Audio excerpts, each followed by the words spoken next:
اما بعد فاعوذ باللہ من الشیطان الرجیم بسم اللہ الرحمن الرحیم یا ایھا الناس اتقوا ربکم الذی خلقکم من نفس واحدہ۔ چوتھے پارے کا آخری پاؤ سورہ نساء شروع ہو رہی ہے۔ نساء کا معنی ہے عورتیں۔ قرآن مجید میں عورتوں کے نام کی ایک صورت اللہ نے رکھی ہے۔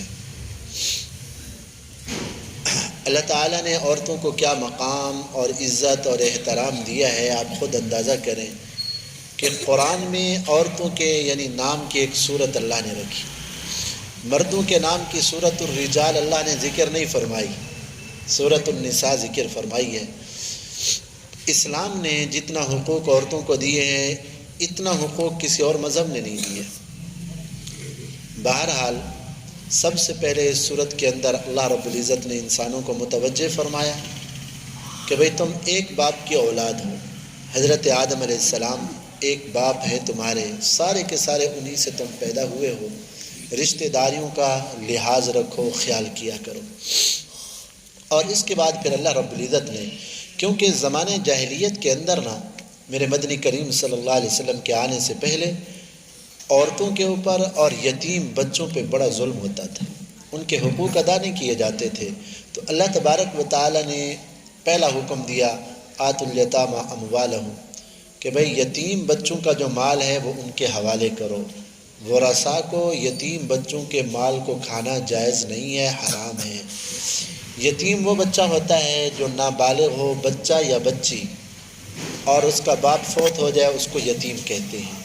اب وہ نابالغ بچہ ہے، اپنے مال کی حفاظت تو نہیں کر سکتا، لا محالہ اس کا مال کسی ولی کے قبضے کے اندر ہوگا، تو اللہ رب العزت نے ولیوں کو حکم دیا کہ یتیم کے مال کے قریب نہ جاؤ، خیال کرنا۔ اور اللہ رب العزت نے فرمایا جو لوگ یتیموں کا مال کھاتے ہیں وہ مال نہیں کھا رہے، بلکہ وہ اپنے پیٹ انگاروں سے بھر رہے ہیں۔ معراج والی رات آپ صلی اللہ علیہ وسلم نے دیکھا کہ فرشتے بعض لوگوں کو ان کے منہ کے اندر انگارے بھر رہے ہیں، زبردستی ان کو انگارے کھلا رہے ہیں فرشتے، اور وہ لوگ بڑی تکلیف کے اندر ہیں۔ جہنم کے انگارے کوئی معمولی بات نہیں ہے۔ آپ صلی اللہ علیہ وسلم نے پوچھا جبرائیل یہ کون لوگ ہیں جن کو یہ عذاب دیا جا رہا ہے کہ انگارے ان کو کھلائے جا رہے ہیں؟ انہوں نے فرمایا کہ محبوب آپ کی امت کے وہ لوگ ہیں جو یتیموں کا مال کھاتے ہیں، یتیموں کا حق ادا نہیں کرتے، یتیموں کا مال کھاتے ہیں، یہ ان کا عذاب ہے۔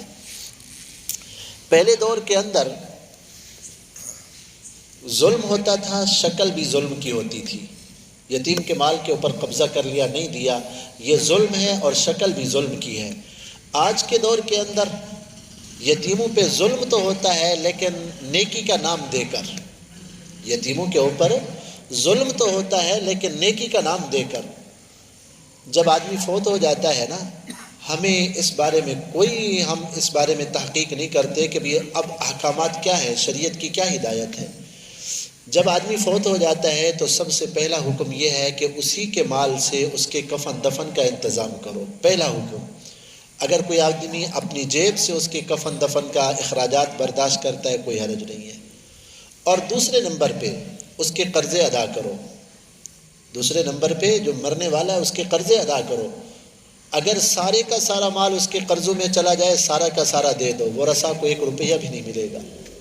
حدیث پاک میں آتا ہے جب آدمی مقروض ہو کے مرتا ہے بھلے نیک آدمی کیوں نہ ہو، جنت میں نہیں جا سکتا، وہ اٹکا رہتا ہے، رکا رہتا ہے جب تک اس کا قرضہ ادا نہ کیا جائے۔ یہ دوسرا حکم ہے۔ اور اس کے بعد تیسرا حکم یہ آتا ہے کہ دیکھو اس مرنے والے نے کوئی وصیت کی ہے، نہیں کی کہ بھئی میرے مرنے کے بعد میرا مال مدرسے میں دے دینا، مسجد میں دے دینا، غریبوں کو دے دینا، فقیروں کو دے دینا۔ اگر وصیت کی ہے تو دیکھو کتنے مال کی وصیت کی ہے۔ اگر 1/3 سے کم وصیت ہے تو ٹھیک ہے، پوری وصیت اس کی نافذ کر دو، اس کے اوپر عمل کر دو، دے دو اس کا مال۔ 1/3 سے کم ہے، اگر 1/3 سے اس نے زیادہ وصیت کی یا پورے 1/3، تو پھر مال کے 3 حصے کرو، 1 حصہ وصیت میں دے دو، 2 حصے بچا لو اس کے ورثاء کے لیے۔ اب وصیت کے اوپر عمل ہو گیا، اب 2 حصے جو بچ گئے ہیں اب حکم یہ ہے کہ اس کے ورثاء میں تقسیم کر دیا جائے اس کے مال کو۔ اس کے ورثاء میں اس کی بیوی ہے، اس کے بچے ہیں، بچوں میں بیٹے بھی آتے ہیں، بیٹیاں بھی آتی ہیں۔ بعض لوگ کہتے ہیں جی بیٹیوں نے معاف کر دیا، جی واہ واہ بڑی اچھی بات، بیٹیوں نے معاف کر دیا۔ اس معافی کا کوئی اعتبار نہیں ہے شریعت کے اندر۔ وہ بیٹیاں بیچاری کہتی ہیں اگر ہم نے باپ کی جائیداد سے حصہ لیا، بھائی گھر نہیں آنے دیں گے کل کو، تو مجبوری کے درجے میں وہ کہہ دیتی ہیں جی ہم نے معاف کر دیا۔ اس کی بہترین صورت یہ ہے کہ جو بھی جائیداد ہے نا، بیٹیوں کے نام چڑھا دو، رجسٹر کرا دو، چڑھا دو، اس کے نام وراثت دے دو، ان کو قبضہ دے دو۔ اب دیکھیں کون دیتا ہے واپس، آخر ان کی بھی تو اولاد ہے نا، ہر کسی کو اپنی اولاد کی فکر ہوتی ہے۔ بیٹیوں نے یہ سوچا ہوتا ہے ہمیں تو ملنا ویسے ہی نہیں، تو بھائیوں سے کیا منہ ماری کرے، اس لیے کہتی ہیں جی ہم نے معاف کر دیا۔ ایسی معافی کا شریعت میں کوئی اعتبار نہیں۔ اب جو آدمی یتیموں، اب یہ ہے شریعت کے احکام، ورثاء میں مال تقسیم کر دو۔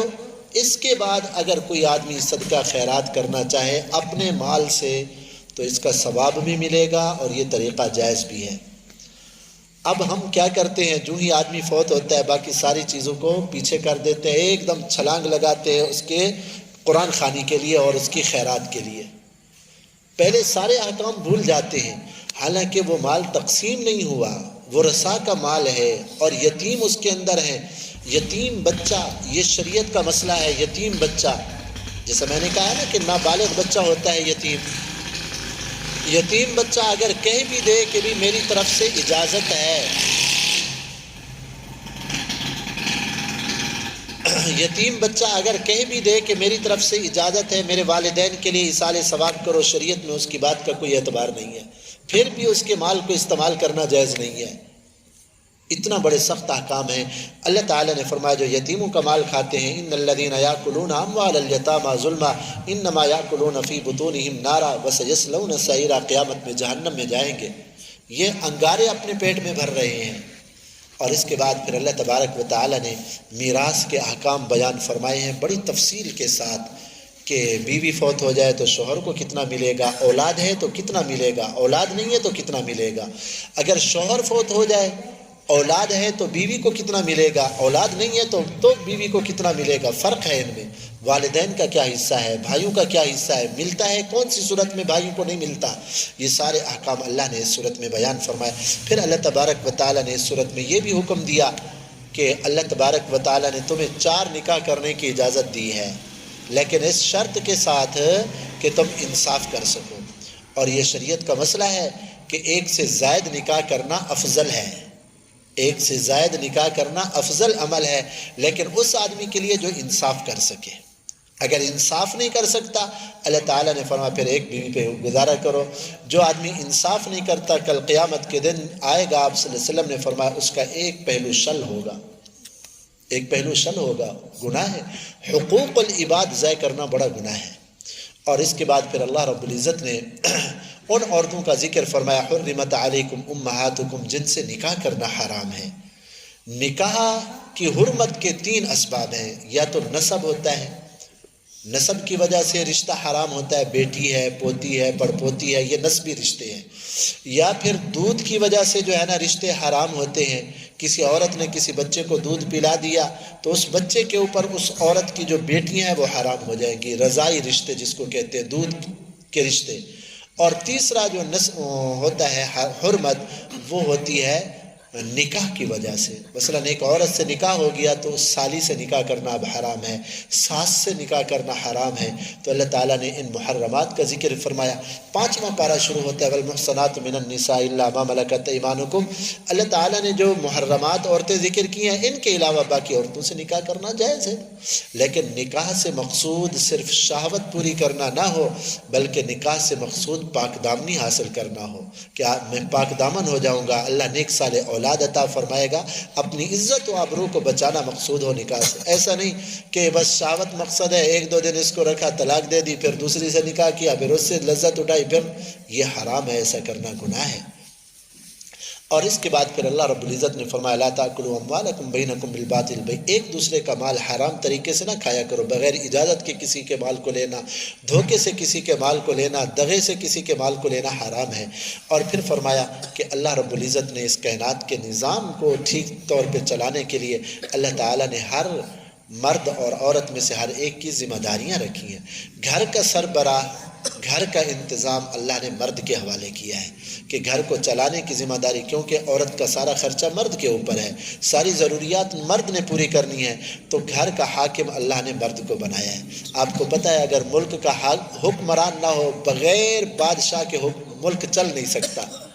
اسی طرح اگر گھر کے اندر کوئی بڑا نہ ہو جس کی بات نہ مانی جاتی ہو تو وہ گھر بھی پھر لڑائی جھگڑوں کا جو ہے نا مرکز بن جائے گا، پھر اس گھر میں امن سکون نہیں ہوگا۔ تو گھروں کی اصلاح اسی کے اندر ہے، ایک بڑا ہونا چاہیے، باپ کا ایک مقام ہونا چاہیے، سارے اس کے ماتحت ہو کے چلیں، مشاورت کے ساتھ گھر کا نظام چلے۔ اور پھر فرمایا کہ کبھی ایسا بھی ہوتا ہے کہ مرد عورت کی آپس میں نہیں بن رہی، دیکھو قصور کس کا ہے، مرد کا قصور ہے یا عورت کا ہے؟ جس کا قصور ہے اس کو سمجھاؤ۔ اگر عورت کا قصور ہے پھر اللہ رب العزت نے سمجھانے کے طریقے بھی بتائے ہیں۔ مرد کو یہ نہیں کہا کہ عورت نے کوئی غلطی کی ڈنڈا اٹھا کے شروع کر دے مارنا، یہ جائز نہیں ہے ایسا، بلکہ فرمایا کہ اگر عورت نے کوئی غلطی کی ہے نا، پہلے اس کو زبان سے سمجھاؤ، اس کو نافرمانی کے برے انجام سے بچاؤ کہ دیکھو اس طرح تو زندگی نہیں گزرے گی ہماری، اور جدائی ہو جائے گی تو کتنا بڑا نقصان ہوگا۔ پھر اللہ تبارک و تعالی نے مردوں کو یہ بھی کہا عورت بھی انسان ہے، اگر اس کی ایک بات تمہارے مزاج کے خلاف آئی ہے نا تو اس کی کتنی باتیں ایسی ہوں گی جو تمہارے مزاج کے مطابق ہوں گی، اس کی کتنی باتیں ہوں گی جو تمہارے مزاج کے مطابق ہوں گی۔ اگر ایک بات اس نے تمہارے مزاج کے خلاف کر دی ہے تو ایک دم پارا 100 کے اوپر نہیں جانا چاہیے بلکہ برداشت کرنا چاہیے۔ اور پھر اللہ رب العزت نے فرمایا اگر عورت کو زبانی سمجھایا نہیں سمجھی تو دوسرا طریقہ یہ ہے کہ اس کو اپنے بستر پہ نہ آنے دو، اس سے کہو چلو دوسری چارپائی پہ، میرے قریب نہیں آنا۔ اور اگر پھر بھی نہیں سمجھی، اگر عقل ہے تو سمجھ جائے گی، اگر پھر بھی نہیں سمجھی تو پھر یہ ہے کہ اس کو تھوڑا مارو، اتنا مارو کہ نشان نہ پڑے۔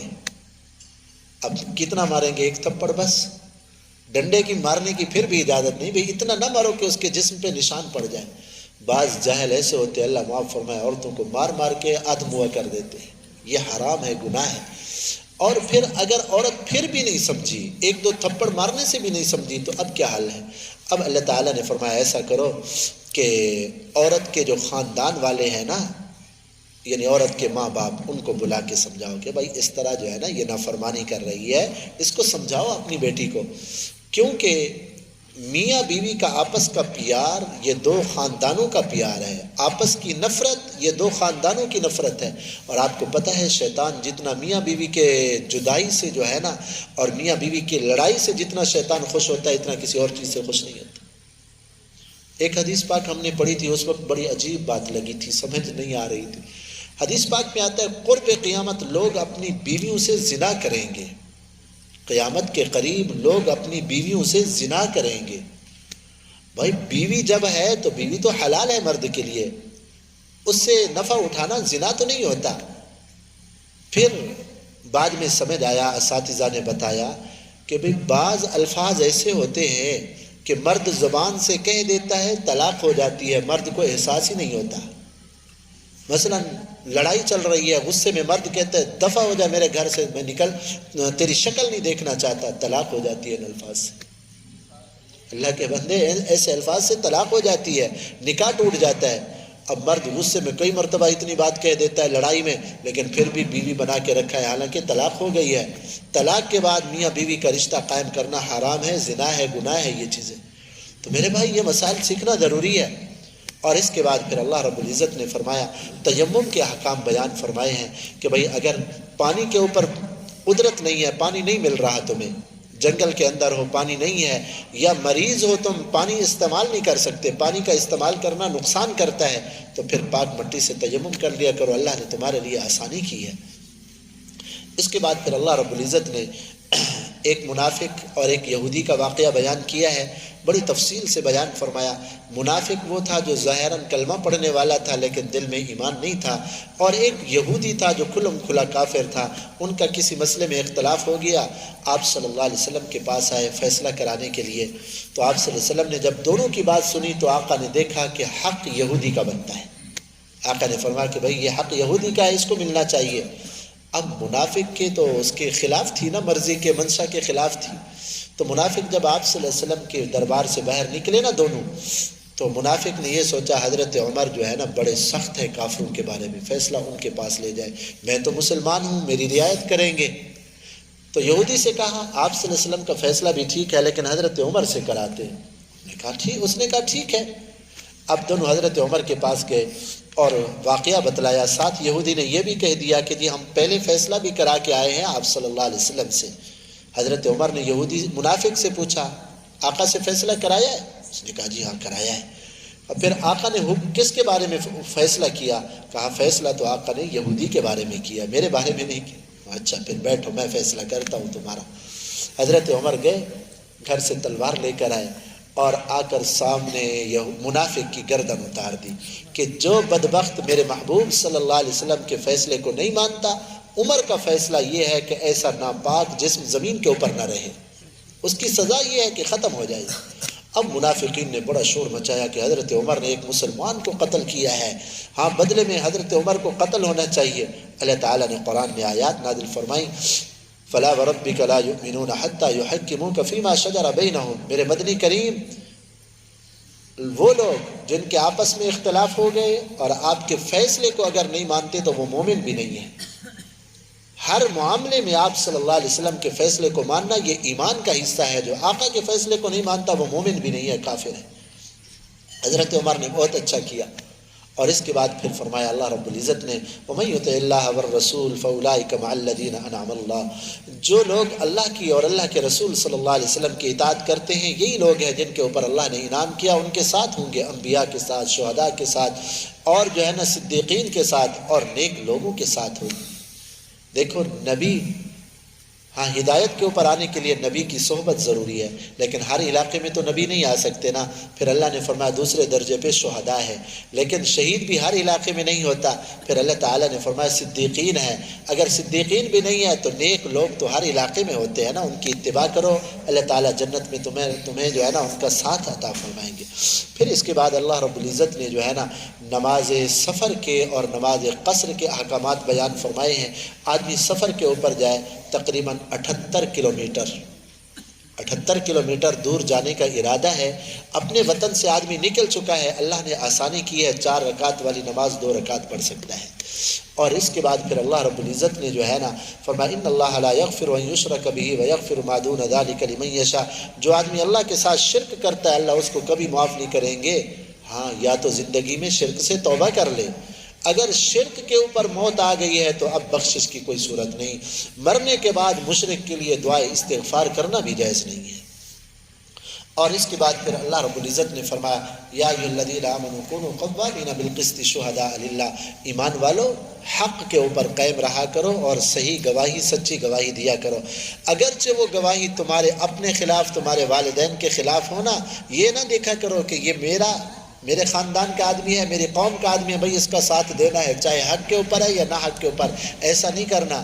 یہ میری پارٹی کا ہے، یہ میری قوم کا ہے، میرے علاقے کا ہے، اس بنیاد پہ ساتھ نہیں دینا، حق کو دیکھ کر ساتھ دینا ہے ایک دوسرے کا۔